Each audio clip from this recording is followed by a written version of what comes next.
So video చూసేటటువంటి మిత్రులందరికీ నమస్తే. ఆంధ్రప్రదేశ్ చరిత్రలో నిలిచిపోయేటటువంటి నోటిఫికేషన్లో మీరు కూడా పార్టిసిపేషన్ చేస్తున్నందుకు మీ అందరికీ శుభాకాంక్షలు తెలియజేసుకుంటూ, పొద్దున మనం హోంగార్డ్స్ సంబంధించి కేసుల మీద, అంటే రీసెంట్గా వేసినటువంటి కేసుల మీద మనం వీడియో పెట్టడం అనేది జరిగింది. చాలామంది దీనివల్ల ఏమి పెద్దగా మనకు ఒరిగేదేం లేదు, ఏం కాదు, మీరు టెన్షన్ పడొద్దా అని చెప్తా ఉన్నారు. సో అసలు మ్యాటర్ ఏంది, ఎందుకు కేసు వేసినారు, ఎవరికి ప్రయోజనం అనేది చేకూరుతుంది, ఎవరికి నష్టం అనేది చేకూరుతుంది అనేటువంటి విషయాన్ని ఈ వీడియోలో చాలా సింపుల్గా మీకు అర్థమయ్యేటువంటి భాషలో చెప్పేటువంటి ప్రయత్నం చేస్తాను. వీడియోని ఎక్కడ స్కిప్ చేయొద్దు.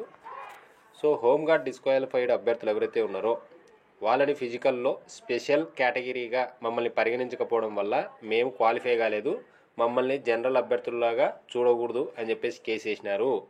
ఈవెంట్స్ క్వాలిఫై అయినా కాకపోయినా మమ్మల్ని మెయిన్స్కి అలో చేయండి అని చెప్పినారు. వీళ్ళ తరపున సీనా కుమార్ సారు వీళ్ళ తరపున కేసు టేకప్ చేసినాడు. 100% వీళ్ళకి అది పాజిటివ్ ఉంది. వీళ్ళు ఈవెంట్స్ క్వాలిఫై అయినా కాకుండా మెయిన్స్ ఎగ్జామ్కి అయితే వస్తున్నారు. ఓకేనా, ఇదొక క్లారిటీ. నెక్స్ట్ వచ్చేసరికి హోంగార్డ్స్కి ఎలాగైతే ఈ క్వాలిఫై మార్క్స్ లేకుండా ఈవెంట్స్కి ఎలాగైతే వచ్చేసినారో సేమ్ అలానే మెయిన్స్కి కూడా అలో కావడం అనేది జరుగుతుంది.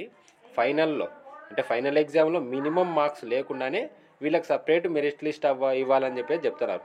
ఒకవేళ అదే కనుక జరిగితే 100% హోంగార్డ్స్కి 1167 పోస్టు పోతాయి. ఒకవేళ వాళ్ళలో కనుక మెరిట్ స్టూడెంట్స్ ఎవరైనా ఉంటే ఓపెన్ కేటగిరీలో కూడా ఈ ఏవైతే పోస్టులు ఉంటాయో కానిస్టేబుల్ పోస్టులో కూడా దానిలో కూడా కొన్ని పోస్టు పోయేటువంటి అవకాశం ఉంది. ఏది ఏమైనప్పటికీ కూడా ఈ నోటిఫికేషన్లో 100% జనరల్ అభ్యర్థికి అయితే 1167 పోస్టుల మీద మీరు ఆశలు వదిలిపెట్టుకోవాల్సిందే.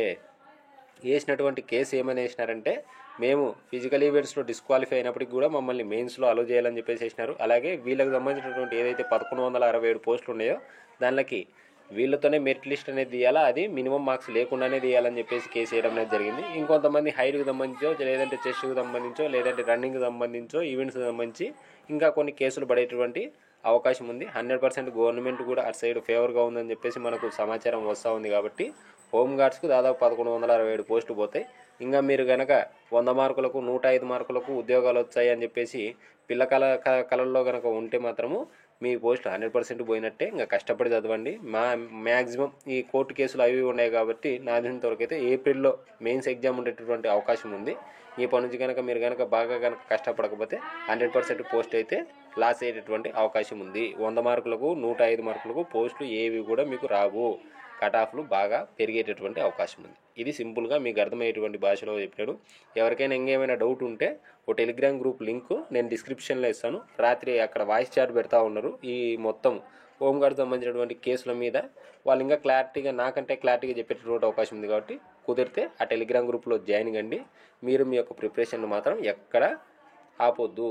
ఓకేనా, వీడియో కనుక నచ్చితే లైక్ చేయండి, షేర్ చేయండి. దయచేసి ఇలాంటి లేటెస్ట్ అప్డేట్స్ మీకోసం తీసుకుని వస్తూ ఉన్నందుకు దయచేసి వీడియోని లైక్ చేసి షేర్ చేయండి. Thank you.